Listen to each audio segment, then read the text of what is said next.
नमस्कार दोस्तों, एक बार फिर स्वागत है आपका सोशल इंजीनियरिंग पर। कैसे हैं आप सब? उम्मीद है आप सब अच्छे होंगे। मैं आपका दोस्त जितेंद्र कुमार, माँ कहानी के दूसरे पार्ट में। तो आइए दोस्तों, शुरू करते हैं इस कहानी के दूसरे हिस्से को। हमारा बिजनेस बढ़ने लगा। हमने शहर में ही फैक्ट्री लगा ली। मेहरा साहब के कारण हमें बाहर के ऑर्डर भी मिलने लगे। तुम बड़े हो चुके थे, आत्मनिर्भरता की ओर बढ़ने लगे। घर में भी काम के लिए नौकर रख लिया गया था, इसलिए मुझे काफी खाली समय मिल जाता। मैं भी बिजनेस के काम में हाथ बटाने लगी।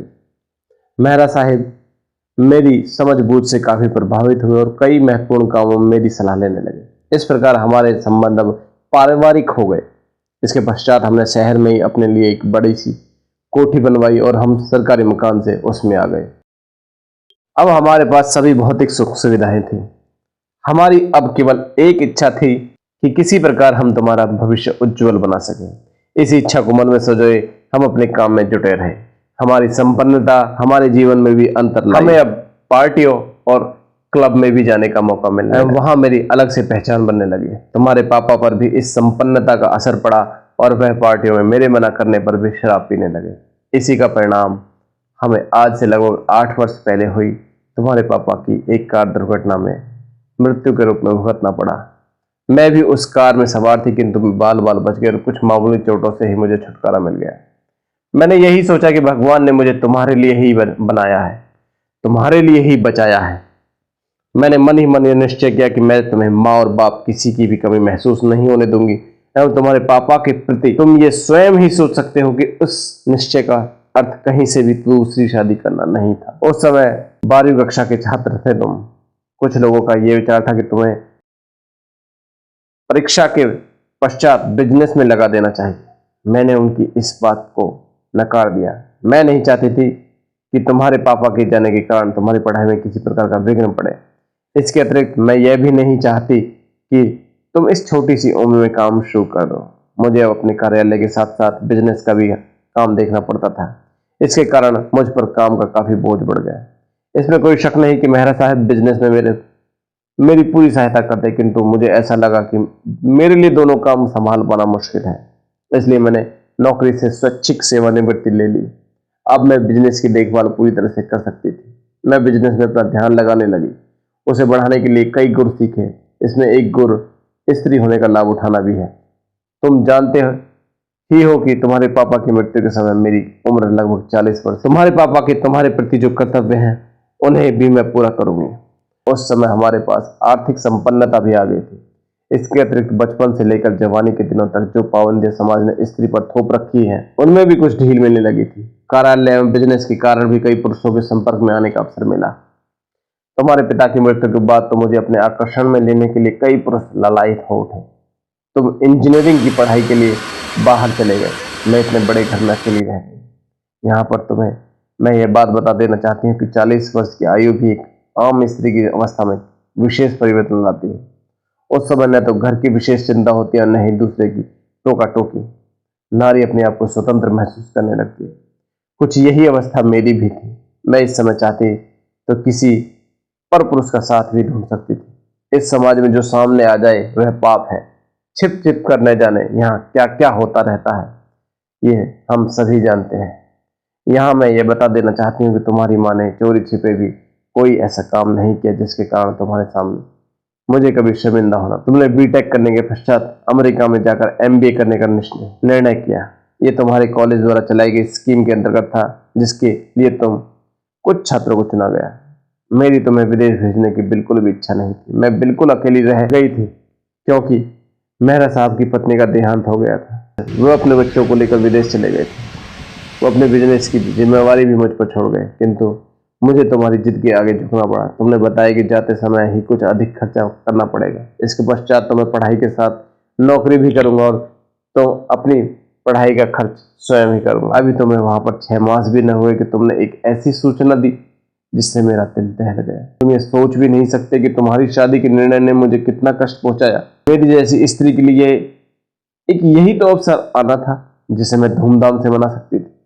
दिल में कितने अरमान थे कि ऐसी बहू लूंगी जो मेरे साथ रह सके। मेरे लिए केवल इतनी ही सूचना नहीं थी, बल्कि जिस लड़की के साथ तुमने शादी का निर्णय लिया वह एक भारतीय मूल के अमेरिकी अरबपति की इकलौती बेटी है। वे तुम्हारे से उम्र में 2 वर्ष बड़ी थी और तुम उनके यहाँ काम पर लगे हुए थे। वहीं पर तुम्हारी उनसे मुलाकात हुई। मैंने इस शादी का विरोध किया तो तुमने मेरी एक भी न सुनी। मैंने धर्म जाति के बारे में ऐतराज किया तो तुमने मुझे पुराने विचारों का बताया। जब मैंने तुम्हें लड़की अमेरिका में ही जन्मी एवं पली है इसलिए उसके चाल चलन के बारे में कुछ कहने के प्रयास किया तो तुम भड़क उठे। तुमने मेरे विचारों को दकियानूसी बताते हुए कहा कि अब समय बहुत बदल गया है। यहाँ पर शादी के पश्चात भी लड़कियां पुरुष मित्र बना लेती हैं। मेरी सब बातों को किनारे करते हुए मेरी इच्छा के विरुद्ध तुमने शादी की। तुम्हें शादी की इतनी जल्दी थी कि तुमने मेरी प्रतीक्षा किए बिना ही शादी कर ली। मैंने इंटरनेट पर ही तुम्हारी शादी संपन्न होते देखे और उसी पर तुम्हें तुम्हारी पत्नी को आशीर्वाद भी दिया। शायद तुम नहीं जानते कि उस दिन मैं कितना रोई। इतना तो मैं अपनी पति की मृत्यु पर भी न रोई क्योंकि तुम में मुझे अपना भविष्य दिखाई दिया था जो अब ऐसा लगा कि समाप्त हो गया है। अकेलापन मुझे खाने लगा। बिजनेस में भी मेरा दिल नहीं लग रहा था। 2-3 ऑर्डरों में हमें नुकसान भी उठाना पड़ा। मेरे धन और मेरे अकेलेपन को देखकर कई मतलबी लोग, रिश्तेदार मेरे इर्द गिर्द मंडराने लगे। मैंने पाया कि वे धन और मेरे शरीर से आकर्षित होकर मेरे समीप आना चाहती हैं। उधर मेहरा साहब भी ये निर्णय करके गए थे कि वो अब विदेशों में ही अपने बच्चों के साथ रहेंगे और कभी भी यहाँ आकर अपना बिजनेस समेट लेंगे। अचानक एक दिन मेहरा साहब अपने बच्चों के पास से वापस लौट आए। मेरी दशा से वह भी प्रभावित हुए बिना न रह सके। उनके आने से जैसे नया आश्रय मिला। उनका दिल विदेश में नहीं लगा इसलिए उन्होंने यहीं पर रहने का निर्णय किया। हम दोनों अकेले रह गए थे इसलिए हम एक दूसरे के अधिक समीप आने लगे। काम के कारण एवं अकेलेपन के कारण यह हमारे समाज को नहीं पाया और हमारे बारे में बातें उड़ने लगी। हमारे यहाँ ऐसी बात में लोग कितनी दिलचस्पी लेते हैं, इसे कई गुना कैसे बढ़ाते हैं ये तो तुम जानते ही हो। इसलिए मेहरा साहिब ने मेरे सामने शादी का प्रस्ताव रखा। मैंने ये विचार रखा कि हमें ऐसा कोई भी निर्णय लेने से पहले अपने बच्चों से परामर्श अवश्य कर लेना चाहिए। मेहरा साहिब ने अपने बच्चों को निर्णय के बारे में बताया। वहीं पर मैंने तुम्हें बताया। जहां पर मेहरा साहिब के तीनों बच्चों ने अपने पिता के इस निर्णय पर सहमति प्रकट की और मुझे अपनी नई मम्मी बनने के लिए धन्यवाद दिया, वहीं पर तुमने मेरे इस निर्णय का भरपूर विरोध किया। तुमने क्या क्या नहीं लिखा। एक मुझे चरित्रहीन बताया, मुझे अपनी भारतीय संस्कृति की याद दिलाई। सीता, सावित्री, न जाने कितनी ही स्त्रियों के चरित्र याद करने के लिए कहा। मुझे यह प्रसन्नता हुई कि तुम्हें भारतीय संस्कृति की याद तो है किंतु तुम दोहरे मापदंड पाखंडी हो। जब तुम्हारी शादी के समय तुम्हें स्त्री चरित्र के बारे में कुछ कहा तो तुमने मेरी बातों को पुरातन और दकियानूसी बताया और कहा था कि जिस समाज में हम यहाँ रहते हैं वहां पर ऐसे विचारों का कोई स्थान नहीं। किंतु अब तुम्हारे मन में वे विचार पुनः क्यों पनपने लगे? शायद इसलिए कि वहां पर यह काम एक पुरुष कर रहा था और यहाँ पर एक स्त्री। इसके अतिरिक्त तुमने अपने पापा की याद दिलाई और लिखा कि इससे उनकी आत्मा को कष्ट पहुंचेगा। इसमें कोई शक नहीं कि तुम्हारे पापा के साथ मेरा जीवन सुख में बीता और हम सदा एक दूसरे के साथ अच्छे मित्र की तरह रहे।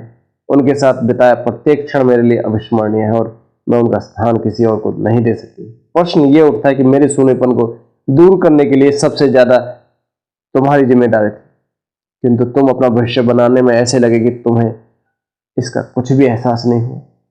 जब मैंने तुमसे बच्चे के बारे में पूछा तो तुमने कहा कि हमारा लिखित समझौता है कि हम अगले 5 साल तक बच्चा पैदा नहीं करेंगे। इसी को देखते हुए अपने जीवनमय सूनेपन को दूर करने का निर्णय लिया मैंने। जहां तक आत्मा का संबंध है तो ऐसा देखा गया है कि निर्णय यह देख कर लिया जाता है कि यह पुरुष की आत्मा है या स्त्री की। मेहरा साहब की पत्नी की मृत्यु अभी 2 वर्ष भी नहीं हुए किंतु उनकी दूसरी शादी की बात पर उनके किसी भी बच्चे ने उनका विरोध नहीं किया। मेरे को तो ऐसा लगता है कि मेरे स्थान पर यदि तुम्हारे पापा होते तो शायद तुम भी उनका विरोध न करते। अब मैं तुम्हें बताती हूँ कि हमारी वैदिक परंपराएं क्या थी। एक ऋषि ने लिखा है कि देवर विधवा स्त्री के दूसरे पति को कहते हैं, जिससे यह स्पष्ट है कि विधवा स्त्री को दूसरी शादी करने का पूरा अधिकार था। इसके अतिरिक्त विवाहित स्त्री जिसका पति अर्थ के लिए प्रदेश गया हो तो 8 वर्ष, विद्या और कीर्ति के लिए गया हो तो 6 वर्ष, धन आदि कमाने के लिए गया हो तो 3 वर्ष तक प्रतीक्षा करके उसके पश्चात नियोग करके संतानोत्पत्ति कर सकती थी। इससे शायद तुम्हें स्पष्ट हो जाएगी कभी इस देश की स्त्री के क्या अधिकार थे। अंत में तुम्हें मैं यही बता दूं कि मैंने यह निर्णय बहुत ही सोच समझ कर लिया है। तुम्हारी सहमति यदि मिल जाती तो अच्छा था किंतु मैं तुम्हें यह बता दूं कि मैं अपने निर्णय पर अड़िग हूं। यहाँ पर मैं तुम्हें यह भी स्पष्ट कर देना चाहती हूँ, चाहे मेहरा साहिब के बच्चों मुझे अपनी नई मम्मी के रूप में स्वीकार किया है, किंतु फिर भी मैं रहूंगी केवल तुम्हारी मम्मा। यही दोस्तों इस कहानी का अंत है। बहुत ही प्रेरणादायक कहानी है। हमारे समाज में बहुत सारी घटनाएं ऐसी जहां स्त्रियां घुट घुट कर जी रही हैं, बच्चे भी उन्हें छोड़कर चले जाते हैं अपने अपने स्वार्थ के कारण। ये ख्याल ही नहीं कि जिस माँ को वो छोड़कर जा रहे हैं, जिस विधवा माँ को वो छोड़कर जा रहे हैं, उस माँ ने तुम्हारे लिए अपना सब कुछ न्यौछावर कर दिया। और यदि वह विधवा माँ, यदि वह स्त्री शादी की बात करे तो उसे समाज की कितनी बातें सुनिए, जबकि पुरुष के साथ ऐसी कोई घटना नहीं है। पुरुष चाहे किसी भी उम्र में शादी नहीं भी शादी कर सकता है, उस पर कोई पाबंदियां नहीं। लेकिन स्त्री जरा अपने सुख के बारे में सोचे तो उस पर कितने सारे लांछन लगने शुरू हो गए। यही इस कहानी का सार है। मुझे बहुत ही अच्छी लगी ये कहानी। आपको अच्छी लगी है तो लाइक करें, और आपको क्या अच्छा लगा इस कहानी में कमेंट जरूर करें, सब्सक्राइब करें, घंटी के बटन को दबाएं और ऑल पर जाकर क्लिक करें। तो एक नए विषय के साथ, एक नई कहानी के साथ मिलते हैं किसी और वीडियो में। धन्यवाद। जय हिंद।